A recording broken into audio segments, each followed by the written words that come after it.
Ok, De tengo acuerdo. precisamente a Roxana Méndez con nosotros, que ha estado al frente desde el 1 de julio del año pasado de la Autoridad de Descentralización y le ha tocado mucho lidiar con estos temas de dineros que fueron muy mal utilizados y que fueron dados de buena fe para beneficiar a las comunidades, porque la descentralización es una figura muy positiva que tiene un objetivo muy importante, Bien utilizada, muy positiva. pero bien utilizada.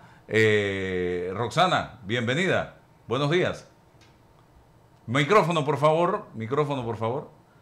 ¿Qué es lo que busca realmente esta figura de la descentralización y a dónde la hemos llevado la pasada administración, por ejemplo? Sí, muy buenos días, Álvaro, Ana Matilde y todos los que nos están escuchando. Gracias por la oportunidad de compartir con ustedes nuevamente.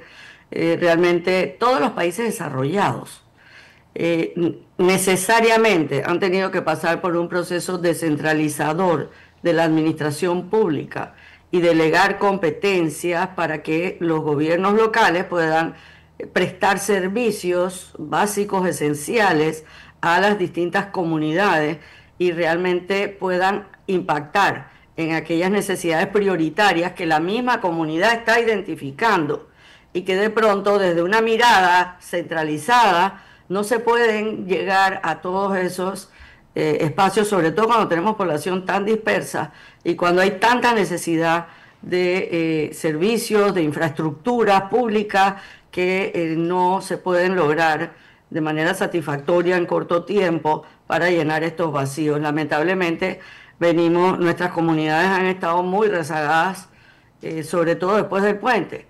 Entonces, la descentralización, que es una ley que se aprueba en el 2009, busca cerrar esas brechas que tenemos entre las zonas que tienen más riqueza, más servicios, más inversiones y que esto pueda permear a través de más recursos y facultades que se le asignen a los municipios, puedan lograr mayor desarrollo, mejor desarrollo local en menor tiempo.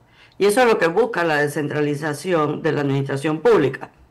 El tema es que esto se logra a través de la transferencia de fondos, a través de la delegación de nuevas competencias y a través de la participación ciudadana en un proceso que tiene que regirle normas y reglamentos para garantizar transparencia. En este sentido, pues hemos tenido avances, porque esto se empezó a implementar en el 2015, o sea, tenemos 10 años de implementación. Y han habido avances en el fortalecimiento de los mismos municipios, de sus estructuras para formular proyectos, para diseñar infraestructuras de puentes, muelles, carreteras, obras como los centros culturales, casas municipales, infraestructuras deportivas.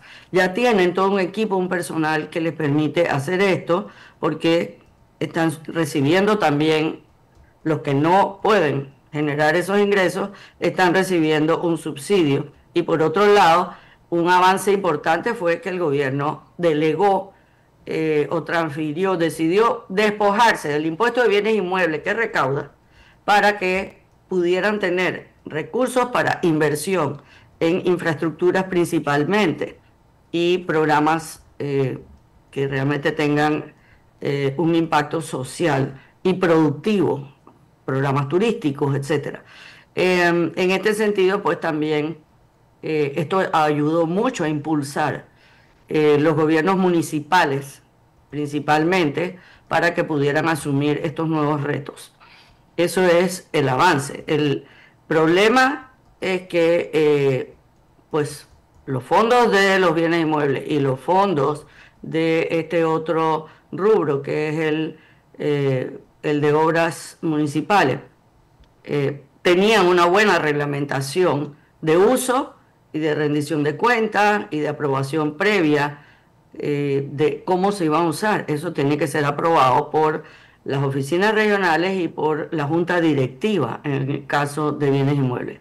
se crea un programa alternativo o una nueva cuenta financiera para transferir fondos que no estaban reglamentados. Entonces ahí es donde tuvimos una debilidad muy grande y al inicio incluso vemos muchos proyectos que no se llevó un monitoreo, una fiscalización para asegurarnos que los contratistas cumplieran con las especificaciones de sus contratos y para que estuvieran bien formulados y no tuvieran problemas a la hora de su ejecución y no quedaran saldos pendientes o obras entregadas que no habían sido, que no habían cumplido con todos los componentes que en un contrato se había llevado. Hubo mucha debilidad por parte de la fiscalización de Contraloría, que era la llamada a velar para que estas cosas no sucedieran a la hora de la entrega de un proyecto, a la hora de revisar adendas de contrato, a la hora de pagar las cuentas. Sin embargo, pues todo esto es lo que, a partir de esa experiencia, hemos ido fortaleciendo paso a paso. Uno, la fiscalización, que si bien esto es una potestad de la Contraloría, nosotros estamos haciendo lo que le llamamos un monitoreo, un acompañamiento, una verificación en campo de que los recursos pues se utilicen correctamente, de manera que desde su formulación estén bien trabajados y que en la ejecución también pues se cumplan tanto los contratistas como la aceptación de obra por parte del municipio que contrata. Por otro lado, en el tema de la... Yo quería preguntar algo, además, y me parece bien porque claro que esas son debilidades, el tema de la fiscalización y el tema de los controles, ¿no? Por alguna reglamentación básica, pero hay unas que todavía se puede mejorar. Creo que hay otro componente que se dejó por fuera cuando se estableció el traslado de las competencias y de los fondos, y fue la capacitación, pero en manejo, en finanzas públicas y en cómo funciona, cómo es el proceso para los gobiernos locales, porque muchos de estos representantes no tienen ni idea de la diferencia entre que te firmen un papelito o sacar la plata y que después me lo traes. O sea, había mucha precariedad. Yo he observado a lo largo de mi servicio público, he observado mucha precariedad en el manejo de finanzas públicas y de cómo opera, cómo funciona el Estado. No sé si tú lo has detectado o no lo has visto. Me parece que es un componente adicional que bien se puede dar, que es la capacitación para manejar dinero. Estoy de acuerdo. No solamente la capacitación para manejar dinero, también estamos hablando de que tenía que haber una planificación de cuál es el desarrollo que requiere el distrito, a dónde están sus debilidades, qué tipo de infraestructura de servicios, cuáles son los prioritarios para poder definir el uso de recursos. Eso ya lo trabajamos con los 82 municipios que logramos que tuvieran un plan de desarrollo territorial que no había existido anteriormente, en conjunto con el Ministerio de Economía y Finanzas. Luego también el fortalecimiento de sus capacidades, que hemos visto que en este sentido sí han mejorado un tanto, y ahí ayuda un nuevo sistema que estableció en el último año la Contraloría General de la República, que era un sistema electrónico de rendición de cuentas, y ahí tienen actualmente que llevar todo un registro es como un auxiliar de banco, de ingresos, egresos por depósito, y llevar saldos actualizados y con las sustentaciones. Eso es algo que siempre se tiene que ir fortaleciendo. Y nosotros desarrollamos foros, porque son tantos, que desarrollamos foros que son encuentros tipo congreso y los vamos orientando en las distintas temáticas, no solamente en cómo administrar recursos, sino además cuáles son las nuevas tecnologías para agua, para electrificación con los paneles solares, para conectividad, para la recolección de desechos, construcciones deportivas. Ahora el 24 de septiembre tenemos uno donde vamos a hacer mucho énfasis en la vialidad, porque ellos están invirtiendo mucho en la construcción de vías. Entonces, todo esto tiene especificaciones, todo esto tiene nuevas tecnologías, que no nos podemos quedar usando las mismas prácticas que fueron superadas hace mucho tiempo. Que uno tiene que ser consciente que un hombre o una mujer popular en una localidad, en un gobierno local, gana por su popularidad, por el cariño que le tiene su pueblo, pero a lo mejor nunca ha estado ni frente a una computadora y mucho menos una chequera. Y me explico, entonces hay que comprender todo, un cambio en el mundo, en la vida, en cómo funcionan las cosas. Y quedan enredadas por pleno. En ese sentido, por eso estos fondos del impuesto de bienes inmuebles designan 25% para que pudieran contratar un personal más especializado y que pueda contribuir o realmente enfrentar las tareas tanto de formulación de proyectos como todos los monitoreos y registros contables que esto requiere y las sustentaciones. Esto no está pasando con las juntas comunales, que es otra realidad. Las juntas comunales están prestando servicios que inicialmente eso no está considerado dentro de su marco regulatorio, pero la comunidad lo está demandando.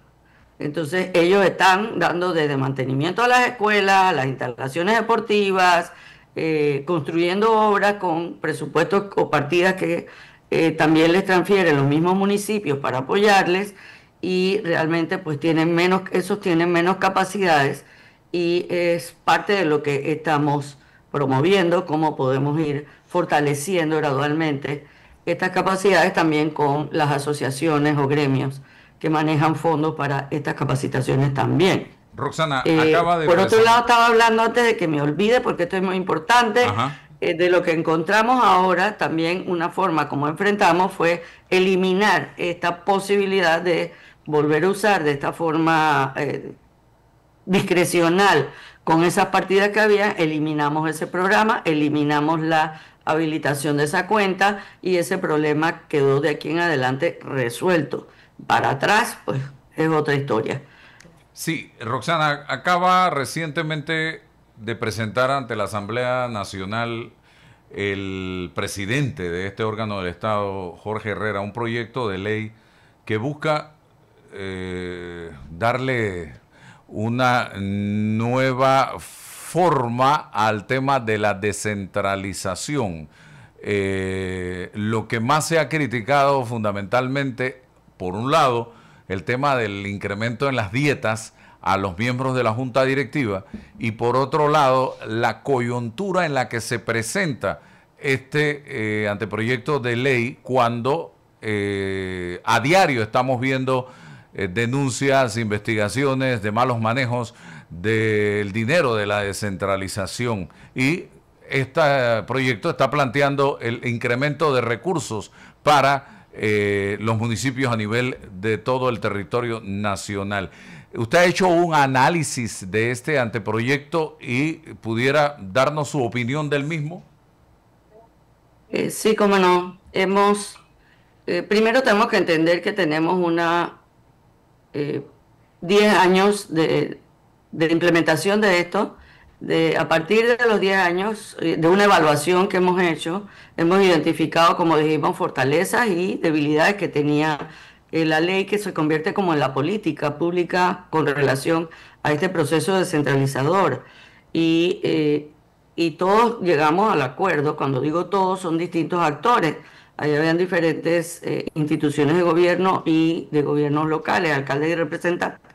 Llegamos a acuerdo que teníamos que fortalecer los mecanismos de transparencia, y eso quiere decir más facultades a la autoridad nacional. Tenemos que trabajar en la planificación, tenemos que trabajar en los temas de recursos, pero los recursos, porque desde hace 15 años que se creó la ley, no se ha aumentado realmente ni a las juntas comunales ni a los municipios. Los fondos que se les distribuyen, no se les ha dado el 100% del impuesto de bienes inmuebles, que era algo establecido y comprometido a través de la ley, y los municipios han crecido, las necesidades han crecido y los costos para inversión han crecido. Pero lo más importante desde el punto de vista de la AND, y es lo que queremos garantizar aquí, es la forma de la redistribución de los recursos.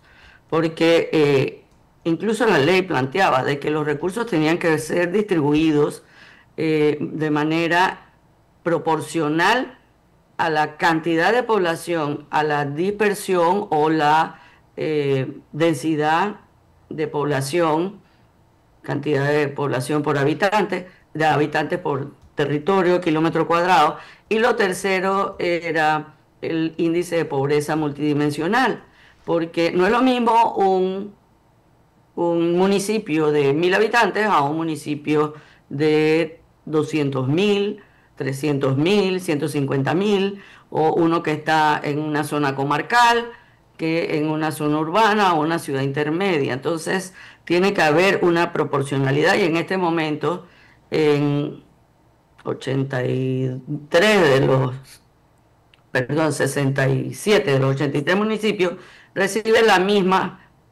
los mismos fondos. Igual en los subsidios hay una distribución que no es equitativa o proporcional con las condiciones de cada territorio, y así no podemos compensar esas brechas de acceso a servicios que los indicadores nos están diciendo que requieren urgentemente ser atendidos. Hay zonas que no tienen agua, que es vital, y hay zonas que no tienen ni tan siquiera los vados y los puentes para garantizarle la seguridad de la vida a los niños, sobre todo que transitan para llegar a sus escuelas. Ya en la zona comarcal hay 5 niños que han fallecido ahogados por cosas tan básicas como esas, los caminos de producción, en fin. Sí se necesita y sí están dando respuesta a corto plazo a esas necesidades básicas o servicios o infraestructuras básicas que necesitan para salvaguardar la vida, la seguridad y poder desarrollar actividades que generen una mejor economía local. Pero tiene que haber una proporcionalidad, y si tan siquiera les asignan el 100% de los impuestos de bienes inmuebles, realmente habría una mejora en esas capacidades. Por otro lado está el tema de la participación ciudadana, que también es otro aspecto que debemos fortalecer para que sea más representativa en materia de que las prioridades de los corregimientos estén mejor establecidas a partir de esas consultas.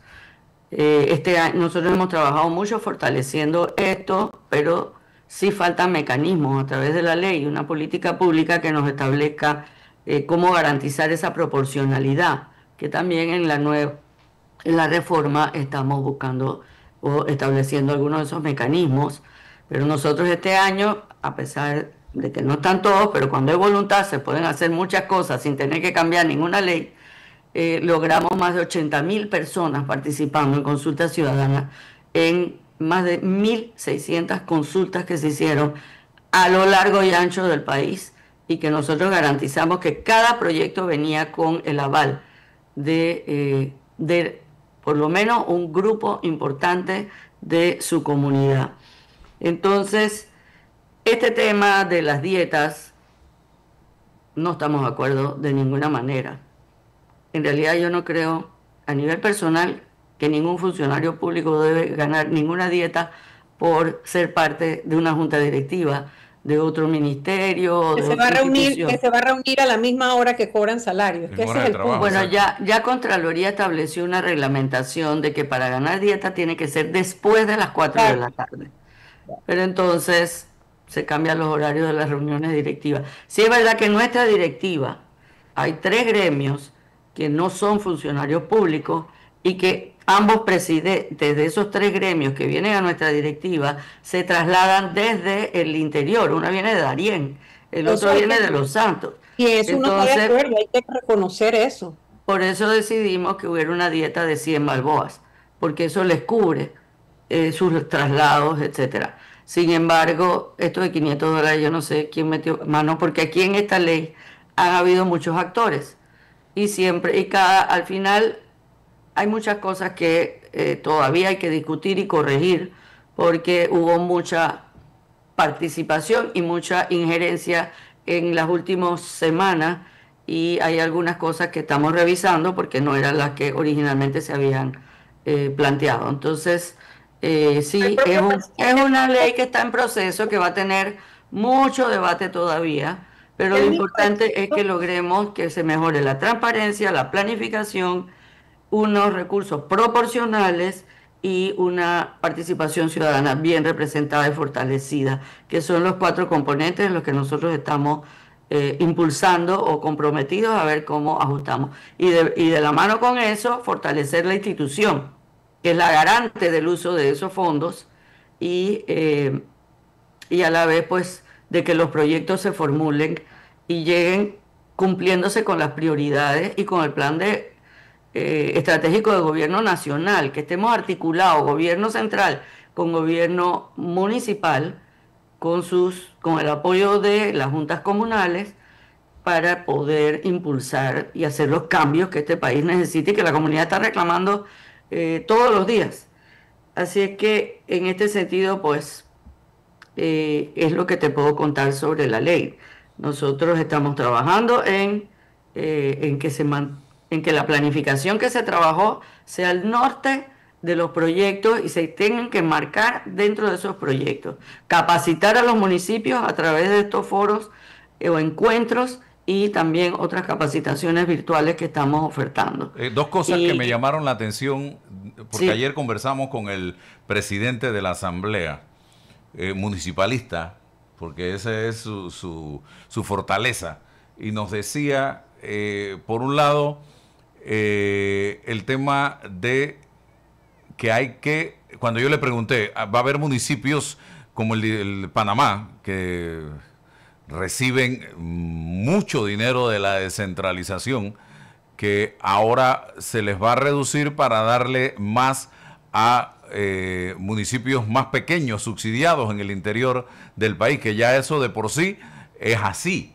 pero ahora aparentemente, por lo que estuve revisando en la ley, eso pudiera pasar. Lo otro que él planteaba era el tema de las compras para los alcaldes, cuando en un local comercial, en Aguadulce, decía él, un aire acondicionado me cuesta 300 y pico de dólares, si entro al sistema, a la plataforma de Panamá Compra, el precio puede ser el doble o el triple, y a mí me es más beneficioso y rentable comprarlo directamente que comprarlo a través de la plataforma. Entonces, y lo otro, la necesidad de que realmente estos recursos se usen en inversión y no en gastos de funcionamiento. Roxana. Sí, varios temas. Bueno, primero reconozco el esfuerzo que ha hecho el diputado Herrera por llevar adelante estas modificaciones y tratar de ir fortaleciendo a los gobiernos locales, porque es una necesidad y él es un buen líder que está siempre preocupado por ver cómo esto se fortalece.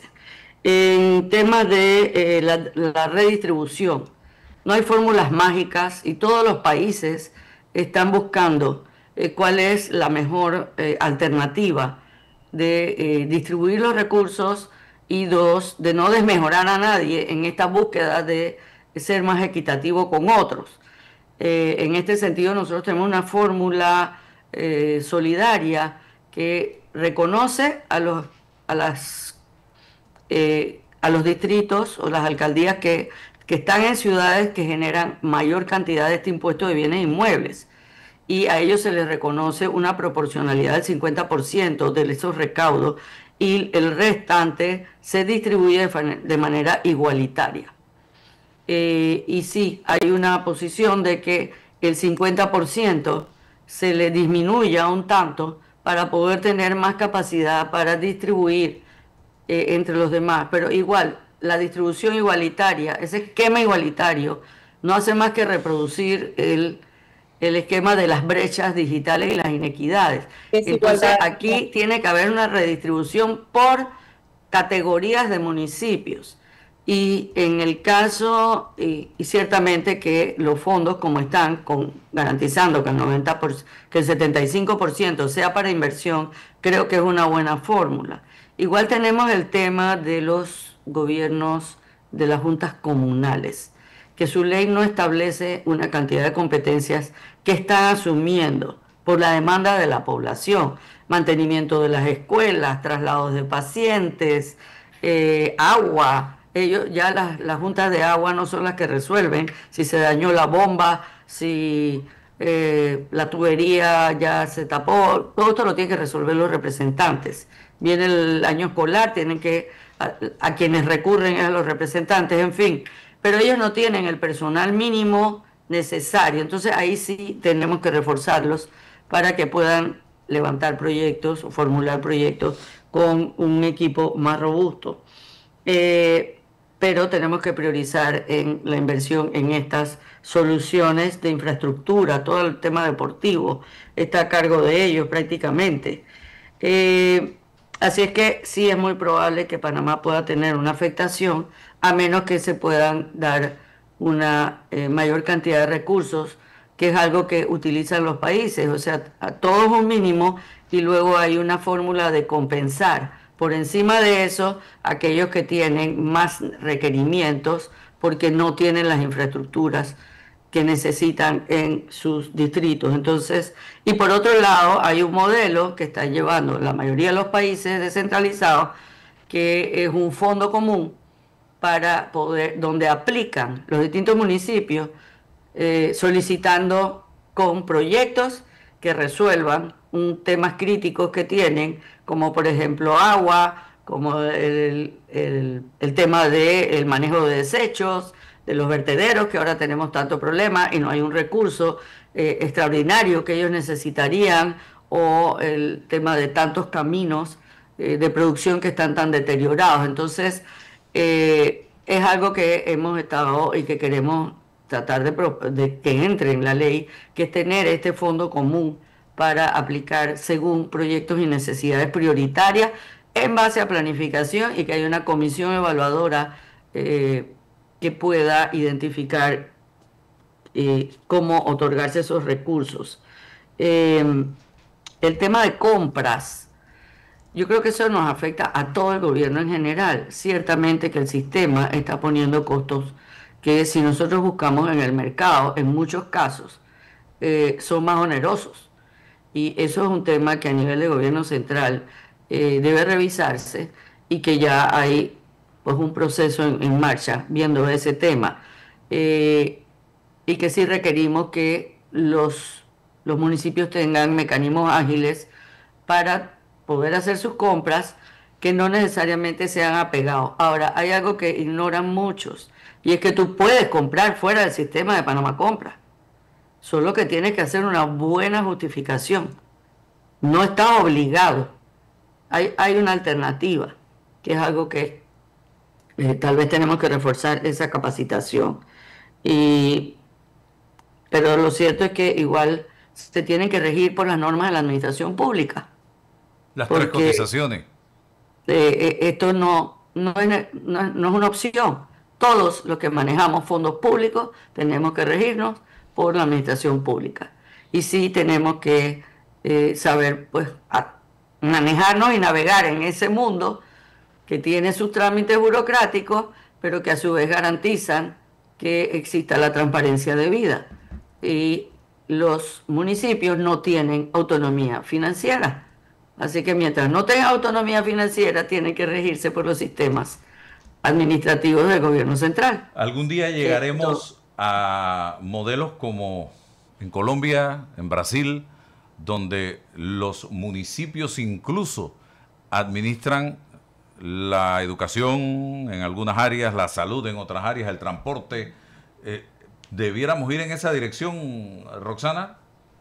Sí, pero nosotros sí tenemos una fórmula interesante que es innovadora con respecto a muchos.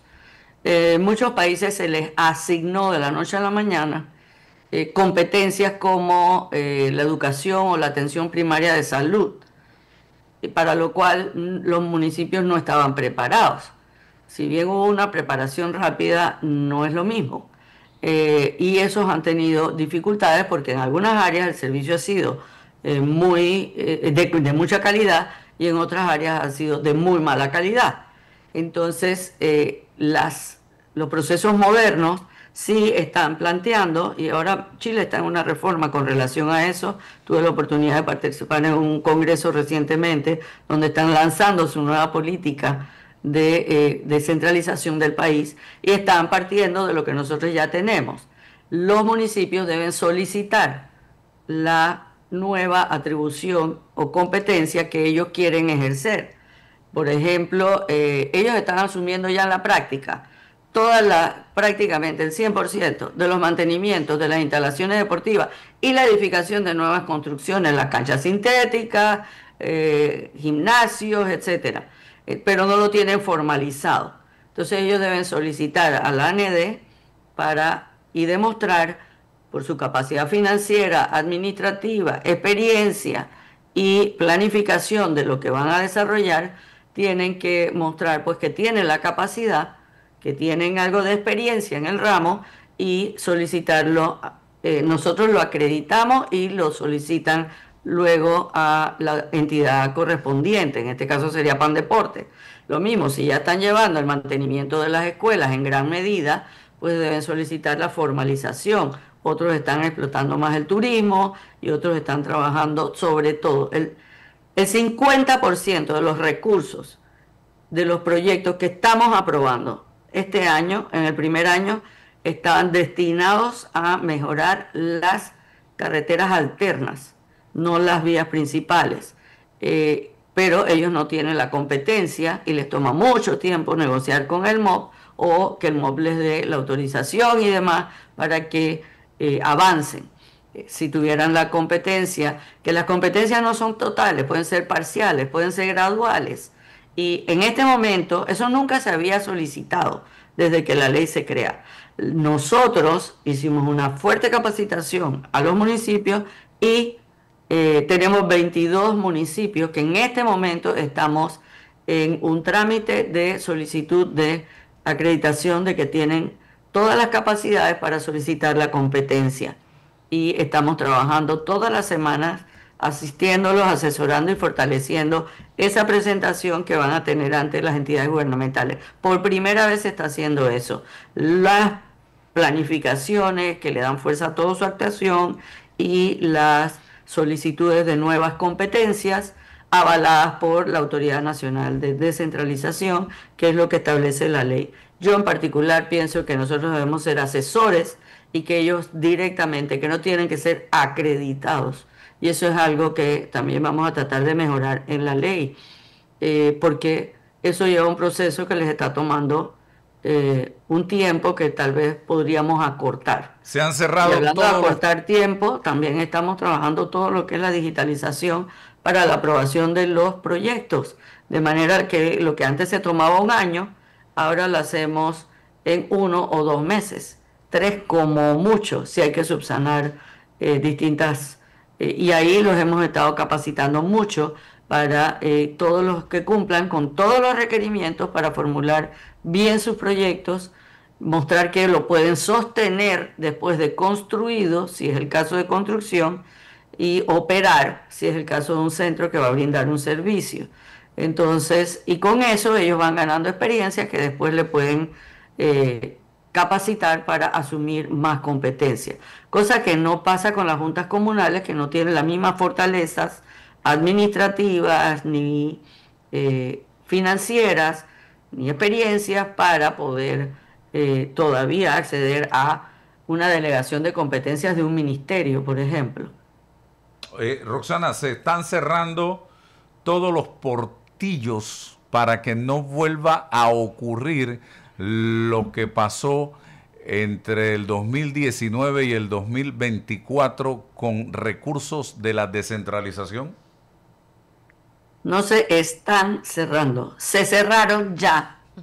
No hay opción para que eso suceda mientras Roxana Méndez esté aquí.